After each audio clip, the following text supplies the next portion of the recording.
The rain came down in sheets across the obstacle course at Naval Special Warfare Training Base Coronado, hammering the sand until it looked like a field of broken glass. Lieutenant Marin Castillo was on her 17th lap when her left foot betrayed her, sliding out from beneath her boot and sending her shoulder first into the wooden beam of the cargo net. The sound that came out of her was not a scream. It was something quieter, something that the instructors who had been watching her for 6 weeks recognized immediately, the sound of a woman refusing to make a sound. She stood up. She kept running. And when Admiral Theron Whitfield, who had flown in unannounced that morning to evaluate the final candidates, ordered her to stop and report to medical, she looked him directly in the eye and said 7 words that would haunt him for the rest of his career. "Sir, with respect, I'm not finished yet." He had been an admiral for 11 years. He had commanded carrier strike groups, buried friends, signed letters to mothers. He had never, in all that time, been spoken to like that by a junior officer. And he had never seen anyone keep running with a separated shoulder. What kind of woman keeps moving when her body is screaming at her to stop? What was she running from, or toward? Stay with this story, because what she revealed in that medical tent 3 hours later silenced an entire room of decorated men. Tell me in the comments, would you have stopped, or would you have kept going? Marin Castillo was born in a small mining town in eastern Pennsylvania, the kind of place where the church bell still rang at noon and the high school football team was treated like a national institution. Her father had been a Marine staff sergeant before a roadside bomb outside Fallujah took most of his left leg and the easy version of his personality. He came home a quieter man, slower to laugh, quicker to drink, and Marin learned early how to read the weather of a room before she entered it. Her mother worked 2 jobs at the hospital, leaving Marin to raise her younger brother Diego from the time she was 9. She braided his hair, packed his lunches, signed his permission slips with a careful imitation of her mother's handwriting, and somewhere in the middle of all that responsibility, she stopped being a child. By the time she reached high school, she was already running 5 miles before dawn, not because anyone had told her to, but because the silence of those early mornings was the only time the world felt simple. Her father noticed. He did not say much, but one evening when she came back from her run with frost in her eyelashes, he handed her a small black notebook and told her to write down every distance, every time, every weakness she found in herself. He said the body was a soldier you had to know better than your enemy did. That notebook would eventually fill 6 volumes. Marin was not the strongest girl in her school, nor the fastest, but she was the one who refused to quit. And her cross-country coach told a recruiter from the Naval Academy about her during her junior year. The recruiter drove 3 hours through a snowstorm to meet her in person. They sat in the diner on Main Street, and he asked her why she wanted to serve. She did not give the answer he expected, the one about honor and country, although those things were true. She told him that she wanted to be the kind of person her father had been before the war took something from him, and that she wanted to come back whole. The recruiter set down his coffee and looked at her for a long time. He told her that the academy was the hardest thing she would ever do, and that most people who entered it would never become the people they hoped to be. She told him she was not most people. He smiled, slid a brochure across the table, and 3 months later her acceptance letter arrived in the mailbox of a house where her father wept silently in the kitchen and her mother held the envelope to her chest like it was the answer to a question she had been afraid to ask. Marin left for Annapolis the following August with 2 duffel bags, her father's old dog tags around her neck, and the small black notebook tucked into the side pocket where she could reach it without thinking. The United States Naval Academy did not care who you had been before you arrived. Plebe summer stripped Marin of every comfort, every certainty, every illusion that the discipline she had built for herself in Pennsylvania would be enough. She learned to fold her socks in regulation squares, to eat her meals in 3-minute intervals while reciting the names of every battleship in the Pacific Fleet, to sleep 4 hours a night and still wake up sharp. She also learned, more painfully, that being a woman in that environment meant carrying a second weight that her male classmates did not. There was a senior who watched her too long in the dining hall. There was a classmate who told her, half joking, that she had only been admitted because of a quota. There was a company officer who graded her physical evaluations with a precision that bordered on cruelty, as if waiting for her to break so he could file the paperwork. She did not break. She did better. When the classmate questioned her admission, she beat his obstacle course time by 40 seconds and never mentioned it again. When the senior lingered, she stared back until he looked away. When the company officer scrutinized her, she made her runs faster, her push-ups deeper, her uniform sharper, until even he had to sign her evaluations without comment. Her roommate during her second year was a woman named Priya Anand, a tall, soft-spoken engineering major from Houston whose father had flown F-18s in the Gulf War. The two of them found in each other something neither had expected to find at the academy, a friendship that did not require performance.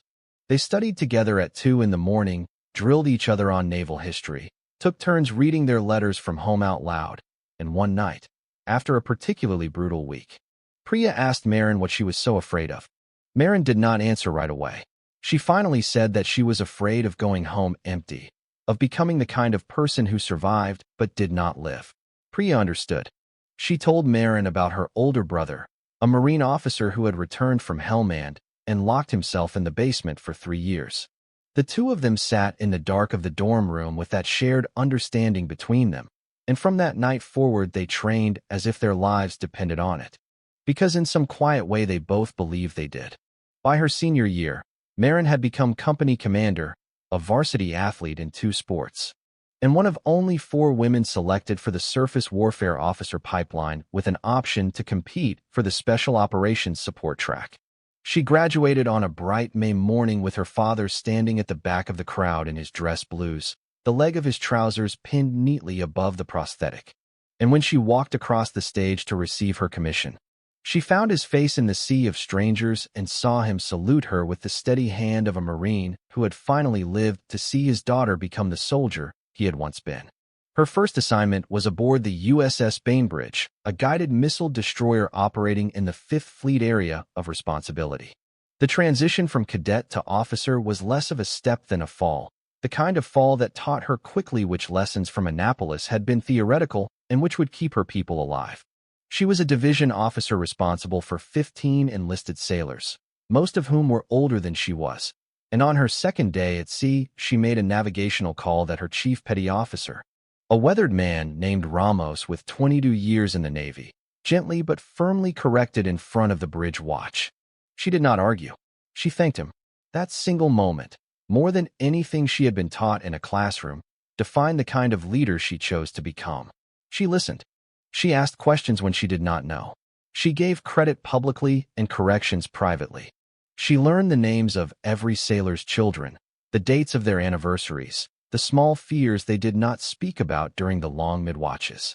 Chief Ramos, who had seen a generation of young officers come and go, told her once over coffee in the wardroom that the best officers were the ones who understood that command was a responsibility before it was an authority. She wrote that sentence down in her notebook the same night. 6 months into the deployment, the Bainbridge was tasked with intercepting a vessel suspected of smuggling weapons through the Strait of Hormuz, and Marin was the boarding officer for the visit. Board, search, and seizure team. The boat was small and the seas were heavy, and the suspected smugglers were not cooperative. During the boarding, one of her sailors lost his footing on the rope ladder and went into the water between the rigid hull inflatable and the steel side of the larger ship. Marin did not hesitate.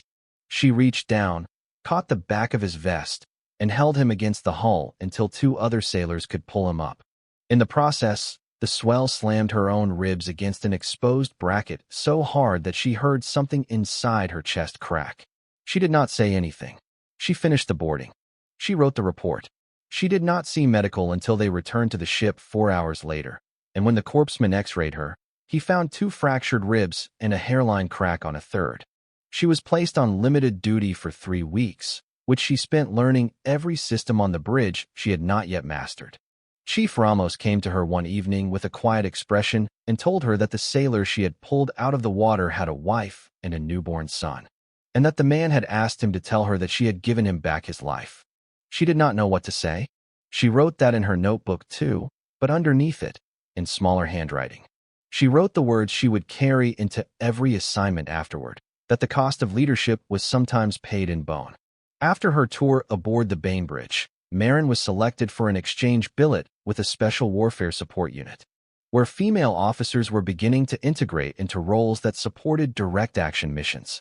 These roles included intelligence coordination, cultural engagement, and tactical liaison work in environments where male operators could not effectively communicate with local women and children. She was sent first to a 6-month preparatory course at Coronado, a course that was not officially a special operations selection, but which had earned the unofficial nickname of the Grinder because of its attrition rate. She arrived with 31 other candidates, men and women from across the services, and within the first 3 weeks the class had shrunk to 19. The training was relentless, designed to break candidates psychologically before it broke them physically. There were cold water immersions, sleep deprivation evolutions, land navigation problems through terrain that punished mistakes with broken ankles and ruined knees. Marin had been preparing for this her entire adult life, and yet there were nights when she lay in her rack and could not feel her hands. And she wondered for the first time whether her father had been right when he told her that the body was a soldier, but even soldiers had limits. She did not quit. She made friends instead. A Marine captain named Sloan, a Coast Guard lieutenant named B, an Army warrant officer named Hollis. The four of them became a quiet kind of family inside the chaos. They covered for each other when one was struggling, ran extra miles together when one was falling behind, and on the rare evenings they had liberty. They sat in a diner off base and ate enormous breakfasts and talked about the lives they had left behind. Sloan had a daughter he had not seen in 8 months. B had lost her mother 3 weeks before reporting. Hollis was on his 3rd special operations pipeline, having been rolled twice for injuries he had pushed through too long. They taught Marin things that no instructor could teach her, about the rhythm of recovery, about the cost of pride, about when to be the strongest person in the room and when to let someone else carry the weight. It was Hollis who first noticed the way Marin guarded her left side when she ran, the slight protective hitch in her stride. He cornered her one evening in the equipment bay and asked her plainly what was wrong. She did not lie to him. She told him about the ribs from the Bainbridge, about an old training fall at the academy that had cracked a vertebra she had never reported, about a bicycle accident at 14 that had left a curved scar along her side that her father had stitched himself because the emergency room was an hour away and they could not afford the visit. Hollis listened without interrupting. When she finished, he told her that there was a difference between toughness and self-destruction, and that the line between them was often invisible until you had already crossed it. He made her promise that if the pain ever became something she could not hide, she would tell someone. She promised. She meant it at the time.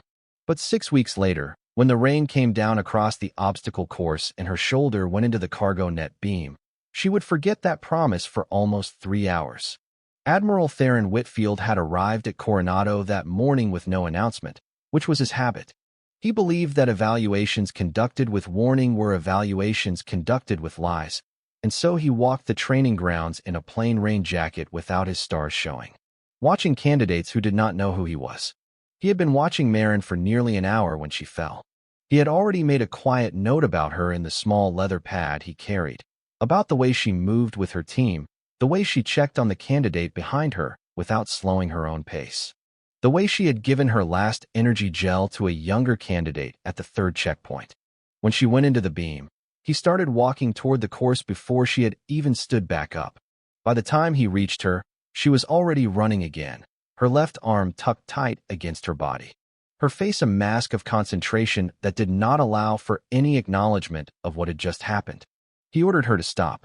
She told him she was not finished. He could have ended her course right there. Many admirals would have. But there was something in the way she had spoken, not defiant, not arrogant, but simply factual, as if she were reporting a weather observation, that made him pause.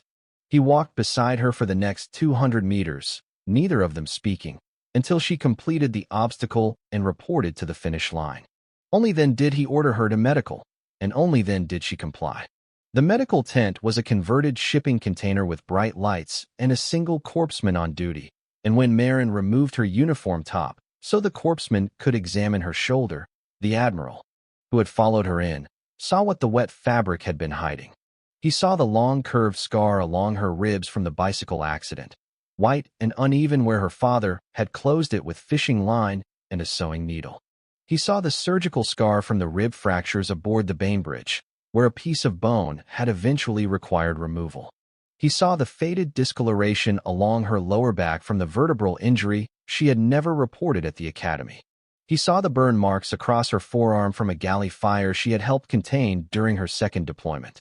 He saw the topography of a body that had been used, and used hard, and put back together again and again by a woman who had never once asked anyone to slow down for her.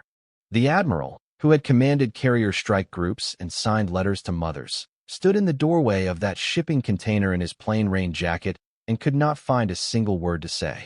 The corpsman quietly told Marin that her shoulder was separated and that she would need to be evacuated.